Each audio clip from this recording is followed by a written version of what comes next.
ശബരിമലയിൽ കേരളീയ സദ്യ നൽകുന്നതിലെ അനിശ്ചിതത്വം തുടരുകയാണ്. കൂടിയാലോചനകൾ നടത്താതെയുള്ള പ്രഖ്യാപനത്തിൽ മറ്റ് ബോർഡ് അംഗങ്ങൾ അതൃപ്തിയിലാണ്. അതിനിടെ Thiruvithamkoor Devaswom board president K Jayakumar ഇന്ന് സന്നിധാനത്തെത്തും. റിപ്പോർട്ടിലേക്ക്. കെ ജയകുമാർ തിരുവിതാംകൂർ ദേവസ്വം ബോർഡ് പ്രസിഡന്റായ ശേഷമുള്ള ആദ്യ പ്രഖ്യാപനമായിരുന്നു കേരളീയ സദ്യ. നമ്മുടെ കേരളീയമായ സദ്യ കൊടുക്കണം എന്നുള്ള ഇന്നൊരു തീരുമാനം എടുത്തിരിക്കുകയാണ്. സദ്യ എന്ന് പറഞ്ഞാൽ വെറും സദ്യയല്ല, വിത്ത് പപ്പടത്തോടും പായസത്തോടും കൂടിയ സദ്യ ഈ അയ്യപ്പന്മാർക്ക് കൊടുക്കില്ല. ഡിസംബർ 2 മുതൽ പായസവും പപ്പടവും ഉൾപ്പെടെ സദ്യ വിളമ്പുമെന്ന് പറഞ്ഞെങ്കിലും താൽക്കാലികമായി മാറ്റി. ഡിസംബർ 5 ചേർന്ന ബോർഡ് യോഗത്തിൽ സദ്യ ഒന്നിടവിട്ട ദിവസങ്ങളിലെന്ന് തിരുത്തി. മെനു പരിഷ്കരിച്ചാൽ കരാറിലുണ്ടാകുന്ന നിയമക്കുരുക്കാണ് പ്രധാന തടസ്സം.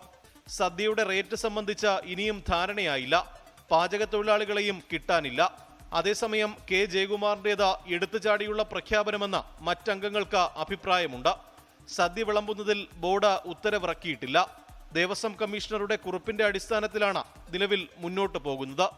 ബോർഡിലെ മറ്റംഗങ്ങളുമായി പ്രസിഡന്റ് കൂടിയാലോചനകൾ നടത്താത്തതിൽ അംഗങ്ങൾ കടുത്ത അതൃപ്തിയിലാണ്. MG പ്രതീഷ്, 24, തിരുവനന്തപുരം.